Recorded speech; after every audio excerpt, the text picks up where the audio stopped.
Principal doute sur l'homosexualité. J'aime est interdit dans l'islam et pourquoi? Parce que comme je l'ai fait ces 5 dernières années, j'ai été avec tellement d'homosexuels. C'est comme eux, je veux dire leurs sentiments qu'ils ont pour le même sexe ou quoi que ce soit. C'est tellement vrai que je veux dire. C'est comme le même genre de douleur que nous pourrions ressentir pour peut-être nos maris ou qui que ce soit. Si c'est faux, pourquoi est-ce faux? C'est la question, que dit l'islam sur l'homosexualité? Et si c'est faux, pourquoi c'est faux? Allah dit dans le Coran, dans la sourate, Isra verset 32, « Et n'approchez point la fornication. En vérité, c'est une turpitude. Et quel mauvais chemin! Ouvrir d'autres routes vers le mal. » En plus de cela, Allah a dit dans Araf, verset 81, « Certes, vous assouvissez vos désirs charnels avec les hommes au lieu des femmes. Vous êtes bien un peuple outrancier. » Cela signifie que l'homosexualité est privée dans l'islam, dans le Coran, parce que Dieu Tout-Puissant a créé les êtres humains. Allah dit dans le Coran, dans la sourate Luqman, verset 21, « Il a mis l'amour entre le cœur du mari et de la femme. Dieu Tout-Puissant a fait de l'être humain une telle qu'ils aiment le sexe opposé. Généralement, naturellement, aucun être humain n'aime le même sexe. Je parle de l'amour qui est requis. Mari et femme, pas l'amour platonique que tu as entre tes frères et entre tes sœurs. Maintenant, initialement, il y a eu une recherche qui a dit que l'homosexualité est génétique.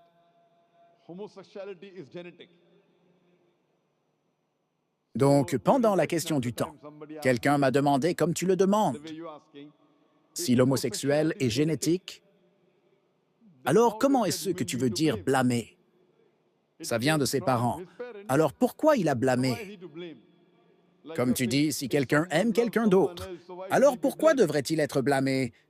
J'ai dit que c'était une recherche. C'est une hypothèse, ce n'est pas un fait. Et plus tard, nous avons appris que cette hypothèse était fausse. Et la personne qui a fondé cette hypothèse lui-même était homosexuel.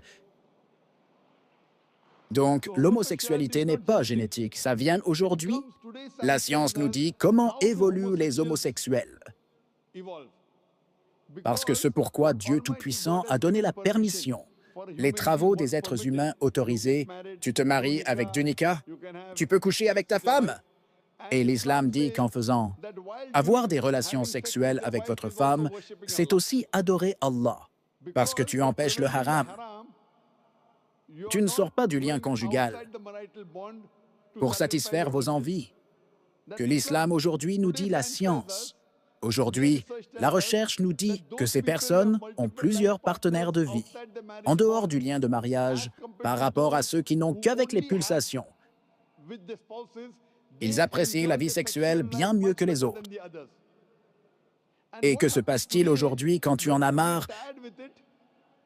Tu vas dans le pays occidental des maîtresses. À 10h20, pas de problème. Tu commences puis fais des choses contre nature. Quand tu commences à faire des choses contre nature, tu ne suis pas la loi du Créateur et tu satisfais tes envies dans le mauvais sens. Au moment où tu continues à faire dans le mauvais sens, puis tu continues à aller au-delà de ce qui est naturel.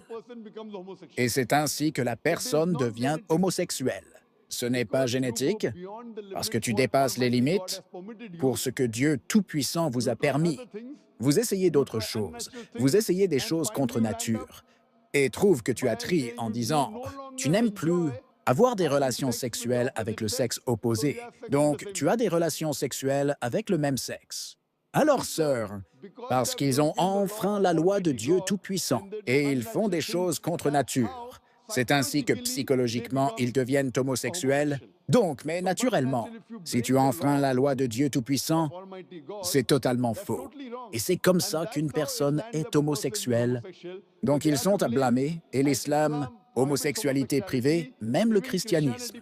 Homosexualité privée, la plupart des religions sont contre les homosexuels. Ce n'est pas le pays occidental qui dit « parce qu'en démocratie, quoi que dise la majorité, vous gagnez des victoires majoritaires. » Dans l'islam, la majorité ne gagne pas.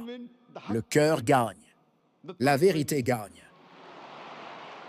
Je me souviens quand je vais au Canada en 1996, la première fois que je suis allé donner une conférence, en première page, j'ai vu un homme embrasser un homme. Un homme embrassant un homme. Et ça dit qu'ils se sont mariés. Aujourd'hui, dans les pays occidentaux, si je parle contre l'homosexualité, c'est une revendication. C'est une revendication. Alors, ce que nous réalisons qu'auparavant, précédemment, tous les pays ont presque excellé, était un crime. Puis un peu de western. Des pays comme le Canada lui donnent une sanction légale. Aujourd'hui, la plupart des pays occidentaux, l'homosexualité est légale, même dans l'autre pays d'où ils viennent. Ils pensent à le rendre légal. Donc ce que nous réalisons, ce qui est la vérité, est la vérité. La majorité ne veut pas dire que ce qui est mal est mal. Et dans l'islam et la plupart des grandes religions du monde, l'homosexualité est un péché, c'est un crime. Ça ne t'emmènera pas au paradis, vous emmènera en enfer. J'espère que cela répond à votre question, ma sœur. Bienvenue sur la nouvelle chaîne de Dr Zakir Naik en français. N'oubliez pas de vous abonner à sa chaîne pour rester à jour sur ses dernières vidéos. Abonnez-vous pour accéder à des contenus exclusifs et rester informé. Rejoignez sa communauté en vous abonnant à sa chaîne. Soyez parmi les premiers à découvrir ses nouvelles vidéos en français en vous abonnant. Suivez ses aventures, ses tutoriels, ses conseils, etc. N'oublie pas de liker cette vidéo, de la partager avec tes amis et de t'abonner à sa chaîne pour ne rien manquer de ses prochaines aventures. Et si vous avez des questions, n'hésite pas à les poser en commentaire. Merci à tous. Et que la paix soit sur quiconque suit le droit chemin.